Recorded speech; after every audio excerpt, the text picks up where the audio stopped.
Olá, eu sou Bruno Rocha, esse é o Code Show e esse aqui é o primeiro vídeo que eu tô gravando em 2020, então primeiramente um feliz ano novo para você, que os seus testes passem, que o seu código compile, que a sua linguagem favorita não saia de moda e tudo de bom em todas as áreas da sua vida. No último dia do ano, eu fiz essa enquete aqui lá no Twitter do Code Show. Se você ainda não tá seguindo, procura lá Code Show BR.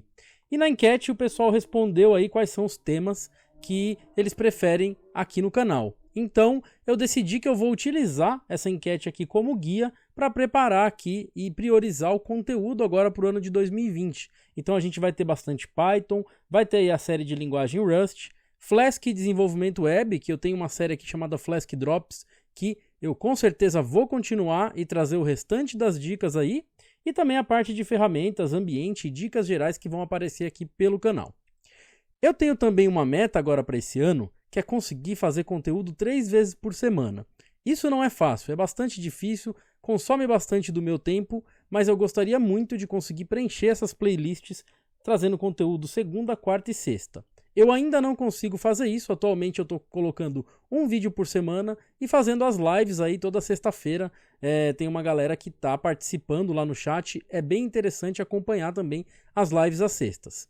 Mas para que eu consiga trazer conteúdo 3 vezes por semana aqui para o Code Show, eu gostaria de pedir a você que se torne um apoiador do canal lá no apoia.se/codeshow, que é uma campanha de financiamento coletivo e a partir de R$10 você consegue ajudar com que eu consiga trazer mais recursos, conseguir alguém para editar os vídeos e aliviar aqui um pouco do meu tempo para que eu possa focar em produzir esse conteúdo para vocês de acordo com aquilo que vocês votaram que acharam mais interessantes. E eu quero aproveitar aqui já para agradecer o pessoal que já está apoiando, olha só, o Thiago Silva Cordeiro, o Davi Silvestre e o Bernardo Gomes, inclusive pessoal que já acompanha o canal aí há um tempo e que também está sempre ao vivo aí nas lives, então muito obrigado para vocês.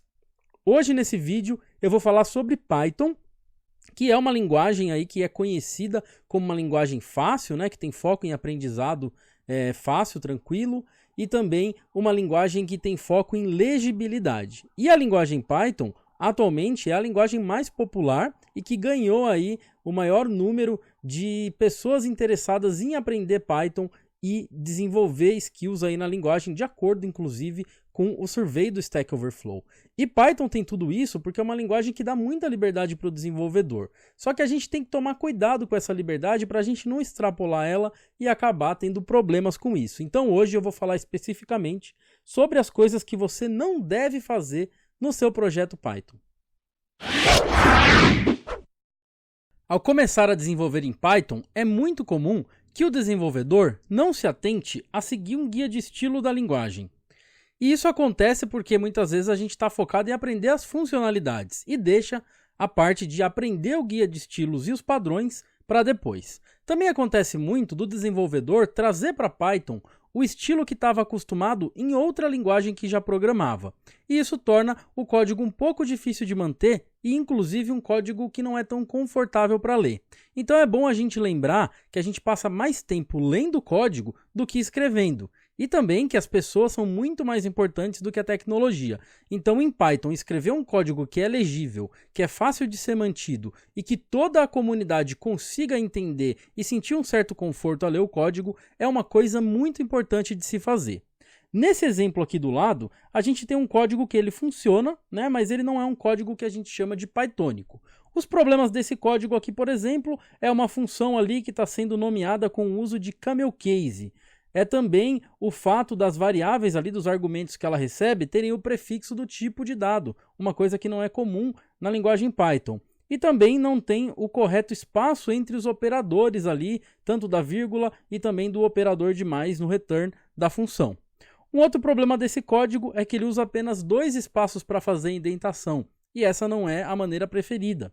E também ali embaixo, onde a gente declara aquele dicionário, o problema é que esse daí é uma coisa bem clássica. Em algumas linguagens é comum e indicado você fazer esse espaçamento maior para transformar aquela declaração em 2 colunas. Mas em Python isso é uma coisa que não é interessante e inclusive prejudica o uso de ferramentas que podem refatorar ou formatar automaticamente o código. Então não é legal a gente fazer dessa maneira. O ideal é que você pegue um tempinho, vá lá, leia um pouco do guia de estilos de Python. Então, Python tem um guia de estilo chamado PEP8, que está disponível em pep8.org.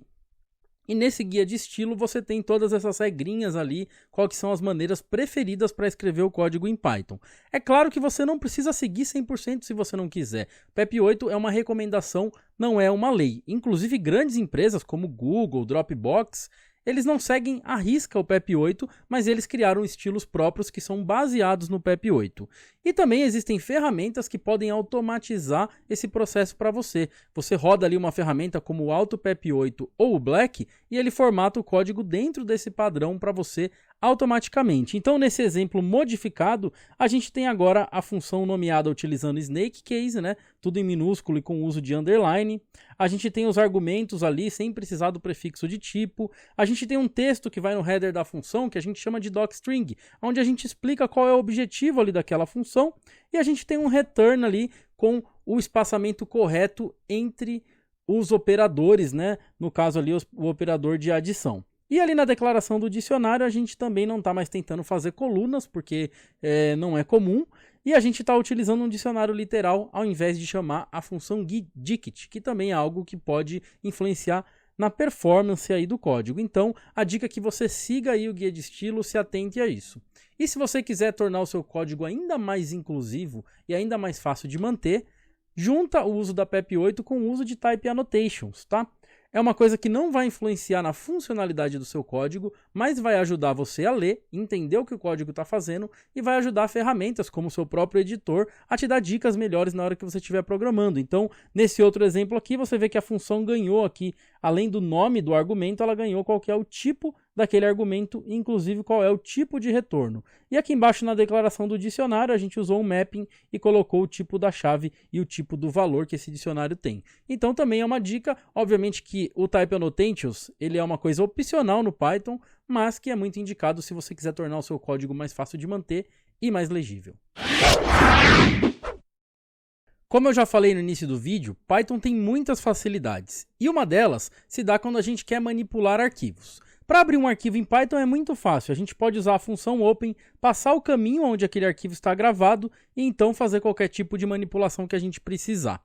Um grande problema disso é que a partir do momento que a gente abre o arquivo utilizando ali a função open, esse arquivo ele fica aberto. Ele tem o descritor dele lá no sistema de arquivos marcado para como um arquivo aberto. Se você der um ls off no seu sistema operacional Linux, por exemplo, você vai ver que tem alguém consumindo aquele arquivo. Se ocorrer algum problema nessa execução desse programa, provavelmente o seu programa pode crashar aí, pode entrar num deadlock e aquele arquivo vai continuar como se tivesse aberto e outros processos vão ter mais dificuldade para utilizar.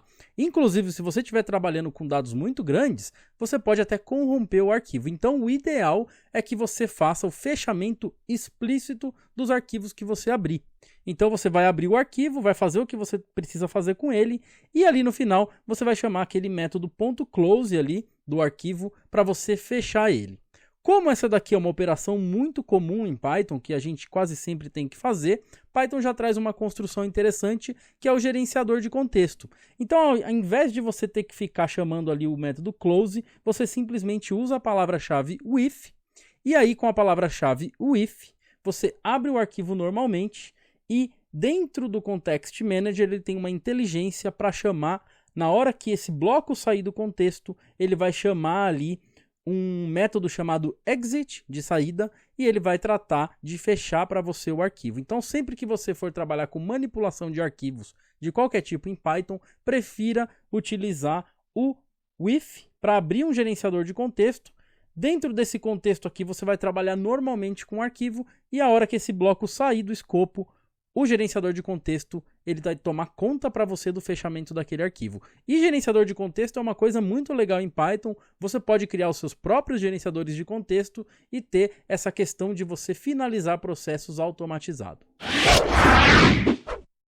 Funções que retornam mais de um tipo de retorno é um problema não só no Python, é um antipadrão também em qualquer linguagem que seja dinâmica e que não exija que você faça um static typing. Porém, esse é um problema que você pode às vezes fazer sem perceber e pode te deixar uma brecha para bugs sérios no seu software. Então dá uma olhada nesse exemplo aqui. Eu tenho uma função chamada getUser que recebe aqui um username. Então imagina que ele vai receber ali uma string onde vai estar o username.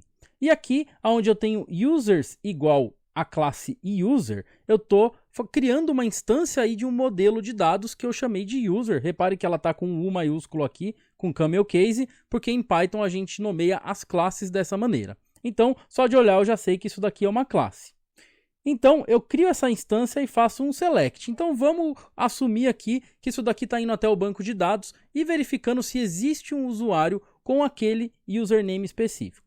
Caso o usuário exista, né, e ter tudo certo, esse objeto aqui ele vai avaliar para o booleano true. E aí, quando ele entrar nesse if aqui embaixo, ó, if users, a gente vai ter ali um true, e então eu faço o return do users.first. Então, olhando para esse código aqui, já dá para a gente entender que ele vai retornar uma instância do objeto user, tá? Que é uma classe. E aí no nosso programa a gente sabe que a gente está, sempre que a gente chamar a função getUser, a gente espera o retorno do tipo user, e se a gente garantir que isso vai acontecer, a gente vai ter menos bugs e menos chances de ter problema com essa função. Porém, o que acontece nessa função especificamente é que quando a gente avaliar para true, ou seja, quando o usuário existir, a gente vai ter o retorno do tipo user. Porém, se esse if aqui avaliar para false, ou seja, o usuário não foi encontrado no banco de dados, a gente vai ter o return de none, né? E none é o tipo none type no Python. Então reparem que essa função, ela é uma única função, ela recebe o mesmo argumento, porém ela pode ter dois tipos diferentes de retorno. E isso pode causar para você uma complicação enorme para você escrever teste, para manter o código e para detectar bugs. Então, a indicação é que você nunca faça uma função que tenha dois tipos de retorno. A função tem que se comportar sempre do mesmo modo, e sempre que você passar um argumento, ela tem que retornar o mesmo tipo. E a maneira de resolver isso daqui em Python é bastante simples, é com o uso das exceptions. Então agora, nesse outro exemplo refatorado aqui embaixo, ó, reparem que eu estou checando not users, eu inverti o if. Então, caso eu não encontre o usuário, ao invés de eu deixar o Python implicitamente retornar o none daquela função, eu agora vou estourar aqui uma exception que eu chamei de user not found error. Você pode dar um raise aí na exception que você preferir. E caso o usuário exista, né, caso esse if não seja false, a gente vai conseguir dar um return aí do objeto users. Então agora a gente garante que nessa função o único tipo de dado que vai ser retornado vai ser user. Caso o user não exista, não vai retornar nada, ele vai estourar uma exceção. E quem estiver chamando essa função vai saber disso e vai conseguir tratar. E aí você pode deixar esse código ainda melhor e ajudar com a documentação. Se você escrever o seu código agora dessa maneira aqui, ou seja, colocar esse header aqui, esse texto que a gente chama de docstring no topo da sua função, e aqui você especificar quais são os parâmetros, né? Quais são os tipos dos parâmetros, qual é o tipo do retorno, e aqui também tem uma chavezinha chamada raises, onde você especifica qual é o tipo de erro que essa função está propensa a estourar. Então, se um dia alguém, ou até você mesmo no futuro, for reutilizar essa função, e você já até esqueceu da implementação dela, simplesmente quando você digitar o nome dela no seu editor, provavelmente o seu editor vai abrir para você um autocomplete com aquele texto de ajuda, e aí você vai ter esse texto aqui para você relembrar do que aquela função faz. Então é uma boa prática a gente especificar isso tudo. E além disso, como eu já falei anteriormente, o uso de type annotations aqui também é essencial e inclusive ajuda você a não cair nesse problema, porque se você estiver utilizando ferramentas como PyWrite ou MyPy, ele mesmo vai te avisar que aquela função está retornando duas coisas ao invés da que você especificou na assinatura. Então, se você colocar aqui na assinatura da função que o retorno dela depois da setinha é um objeto user, você vai ter ferramentas para garantir que o seu código não vai ter esse problema aqui no futuro. Então, fique atento a fazer funções que retornam sempre um único tipo de dado. Se você precisar retornar mais de um objeto, aí Python consegue também retornar tuplas, onde você consegue colocar ali mais dados em um único retorno, mas nunca faça com que uma função tenha comportamentos que não são preditivos, que tenha comportamentos que podem alterar dependendo de como o seu código executar. LBYL é uma sigla que significa verifique antes de agir, ou em inglês, look before you leap. Isso daqui é um padrão muito comum em linguagens como C e C++, mas em Python não é um padrão legal e eu vou mostrar o porquê. Então primeiro deixa eu explicar o que significa esse padrão. Imagina que você vai trabalhar com um arquivo aí que está no seu sistema de arquivos. Você precisa abrir esse arquivo e fazer algum processamento nele. Mas antes de abrir o arquivo, você vai usar esse padrão LBYL para você verificar se o arquivo existe, ou seja, você vai olhar antes de agir. Então a gente usa aqui, por exemplo, a pathlib, que você cria essa instância de path passando o caminho ali, o diretório onde está o arquivo, e a gente pode chamar um método chamado .exists. E ele vai retornar true caso o arquivo seja encontrado, caso ele exista. E aí, a partir daí, você pode começar aí a fazer qualquer tipo de manipulação que você quiser no arquivo. Caso ele não exista, você trata aí da maneira que você preferir. Porém, em Python, isso daqui pode te dar um problema muito grave, que é o chamado de race condition. O que é o race condition? Imagina o seguinte, você verificou aqui com o método .exists se o arquivo existe lá no banco, no sistema de arquivos. Ele retorna true porque o arquivo está lá.